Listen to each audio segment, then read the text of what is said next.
નમસ્તે મિત્રો, હું રાજુભાઈ ધ્રુવ, પ્રવક્તા ભારતીય જનતા પક્ષ સૌરાષ્ટ્ર ઝોન.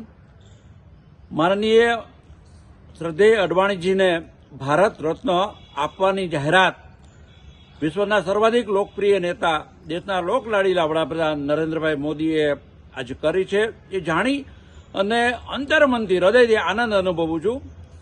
ભારતીય જનસંઘ, ત્યારબાદ ભારતીય જનતા પક્ષના સ્થાપકો ડોક્ટર શ્યામાપ્રસાદ મુખર્જી, આદરણીય દીનદયાળ ઉપાધ્યાયજી, આદરણીય અટલજી અને અડવાણીજી, આ એવા નામો છે કે જેમણે ખરેખર ભારતની રાજનીતિને એક અલગ વળાંક આપ્યો.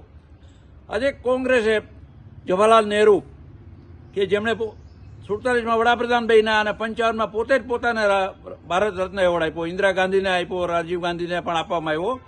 ત્યારે અડવાણીજી કે જેમનું પ્રદાન ભારતની રાજનીતિમાં ખૂબ વિશાળ છે, જેમણે ભારતની રાજનીતિમાં સામ્યવાદી પક્ષો, કોંગ્રેસની અવિચારી અણઘડ દેશ વિરોધી નીતિઓનો વિરોધ કરવા માટે એ મજબૂત જનાધાર ઉભો કર્યો. ભારતીય જનતા પક્ષના સ્વરૂપમાં અયોધ્યા યાત્રા, સોમનાથથી રામ જન્મભૂમિ માટે અયોધ્યા યાત્રા, એના પ્રેરક એવા આદરણીય અડવાણીજી વયોવૃદ્ધ ભારતીય રાજનીતિના એક રાજપુરુષ છે અને એમની દેશભક્તિ, એમની રાષ્ટ્રભાવના, એમની પ્રજા વચ્ચે રહેવાની ભાવના, એ તમામ તત્વોને બિરદાવી અને દેશના લોકલાડીલા વડાપ્રધાન નરેન્દ્રભાઈ મોદીએ જ્યારે આજે આ જાહેરાત કરી છે, ત્યારે હું વડાપ્રધાન નરેન્દ્રભાઈ મોદીનો અંતરમનથી આભાર માનું છું અને સર્વે કાર્યકર્તાઓ અમે આનંદિત છીએ.